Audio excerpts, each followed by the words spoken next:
Vladimir Putin held a secret nuclear meeting today while also praising Donald Trump. Putin is once again acting on both external and internal fronts. On one hand, he praises American President Donald Trump and paints a light at the end of the tunnel in relations with the United States, hinting at the prospect of joint projects in the Arctic and even in Alaska. On the other hand, through the Ministry of Foreign Affairs, he sets red lines regarding a meeting with Zelensky. The agenda is not ready, which means there will be no conversation between the leaders. And at the same time, in Sarov, the president of Russia publicly backs all this with a nuclear framework. The nuclear industry is the key to Russia's defense capability and sovereignty, declares Putin. By the way, in Sarov, Putin held an unscheduled meeting after another failed launch of the Burevestnik missile. So let's analytically break down Putin's latest statement and how Washington is responding to it. And, which is very important, we will also analyze the overall picture of ambitions. How does all of this fit into the Kremlin strategy? Why does Lavrov state that there will be no negotiations with Zelensky, there will be no peace in Ukraine, and so on? He sets some insane conditions for reaching a peace agreement, which makes Donald Trump nervous. Currently, Putin is praising Trump and openly saying they're ready to sign contracts with the Americans. To do business, to develop the Arctic, even to extract minerals in Alaska. And as you can see, Trump comes out at the press conference, boasts about a photo with Putin and says that Putin looks good in it. I don't look great, but Putin looks very good in it.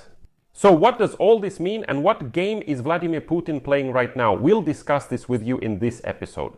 My name is Alexei Pechi. Today is August 23rd. And before we begin, I ask you to subscribe to this channel, hit the like button, leave any comment you want, and be sure to subscribe to my Telegram channel, Pechi News. The link to it is in the description of this video.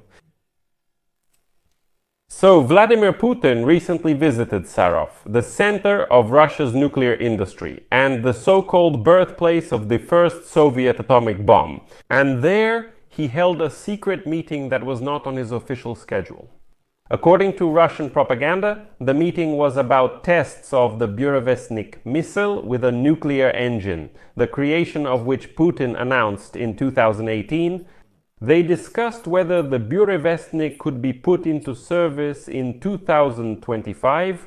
Putin's secret meeting took place a few days after Burevestnik missile tests were supposed to be held on Novaya Zemlya Island. Nuclear weapons experts warned about this, citing satellite images.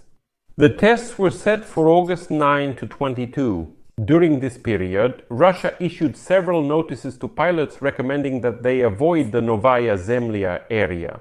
But obviously the tests failed, because now, according to European intelligence, they're packing up on Novaya Zemlya, meaning no new tests are currently planned. Let me remind you that Burevestnik, which was designed as a missile with unlimited range, was reportedly launched at least 13 times according to Western intelligence. And only 2 attempts were partially successful, while one ended in tragedy. Let me remind you, in 2019 the Burevestnik crashed into the Barents Sea, and during the mission to recover it, there was an explosion that killed 7 people, including scientists from the nuclear center in Sarov. The radiation cloud resulting from the incident covered Severodvinsk and reached the Scandinavian countries. Now, amid this situation, Vladimir Putin made several bold statements. At a meeting with nuclear specialists in Sarov, Vladimir Putin gave an unusually warm introduction about the United States. Literally, with the arrival of President Trump, I think that a light at the end of the tunnel has finally appeared. He said that Russia doesn't have unfriendly countries, only unfriendly regimes, and that with Trump there is a chance to improve relations between the United States and Russia. Well, after that, Putin started trying to legitimize the Alaskan negotiation track. Putin, in the same segment, quickly switched to pragmatism and said that relations are at an extremely low level, but the meeting was substantive and contacts are ongoing.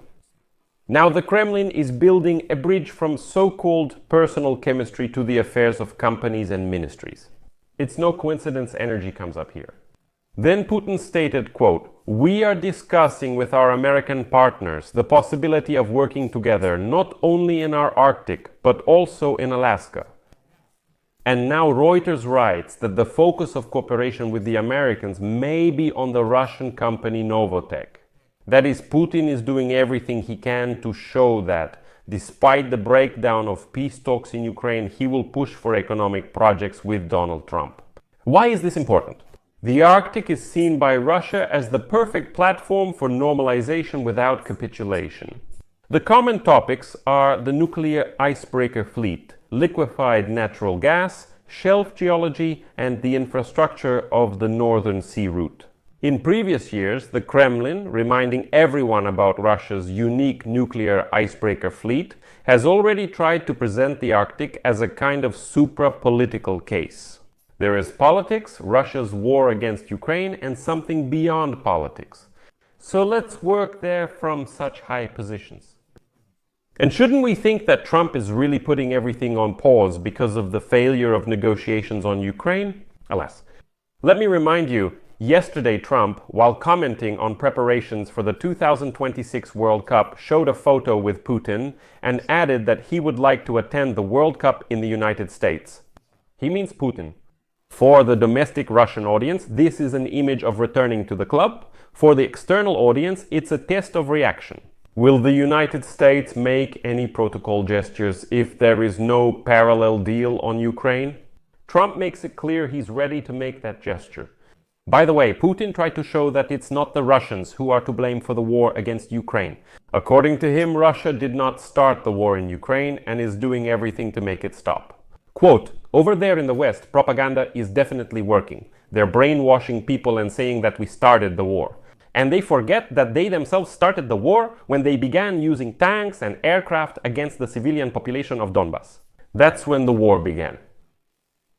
Oh, well, I probably won't go back into history anymore because there's no point. Those who understand everything that's happening already get it. Those who still don't understand will never figure out how it all started in the first place. At the same time, the head of the Russian Foreign Ministry, Sergei Lavrov, stated that a meeting between Putin and Zelensky is not being prepared, and this is just a kind of game. Putin vaguely mentions improving relations with the United States, while Lavrov dismisses talks about Ukraine. And this is the very trap I've been talking about for months. The Kremlin is trying to separate these two topics. And at the same time, the same Putin specifically highlighted the nuclear sector as a reliable shield and the key to defense capability. This is a message for the domestic audience. Like, of course, we have a chance to improve relations with the Americans, but only thanks to our nuclear power. The meaning is simple. Externally, there's now a statement suggesting hope for improved relations with the Americans. There's the topic of the Alaska meeting. The domestic audience sees the nuclear framework as unchanged, the nuclear club stable, the industry modernizing, and others fearing us. This is a message to our own people that there will be no appeasement, only pragmatism where it's beneficial. And finally, let's discuss with you the most important and at the same time the most dangerous thing. How does all this come together into the Kremlin strategy? Look, step one, the Kremlin publicly cools down critical topics, for example, negotiations on Ukraine. Putin at this time makes peaceful statements about the United States and specifically about projects where the Kremlin sees benefits and the potential for thawing relations. This creates an image of ending the conflict between Americans and Russians without concessions on Ukraine. These supposedly are different tracks. The second step is that the Kremlin is trying to involve American corporations in the conversation, supposedly outside of sanctions. Let's remove something from sanctions and do business. The resource agenda always comes before the political one. If business cases in the Arctic, in Alaska, become tangible, some of the Washington elite will start saying, maybe it's time to reconsider the sanctions against Russia? Maybe we should put the Ukraine track aside for now. Because here, big money and some business projects have appeared on the horizon. And step three, to the domestic audience, the Kremlin sells nuclear optimism as a core of strength, so that any thaw in relations with the West doesn't look like a concession. The Russian domestic audience will believe that Putin pressured everyone. Everyone is afraid of him, and that's why they are willing to cooperate with him. That's the whole trap, and I've been talking about this trap for several months.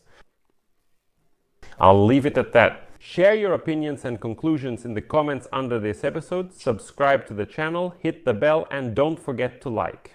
That's all for now. Take care, goodbye. To be continued.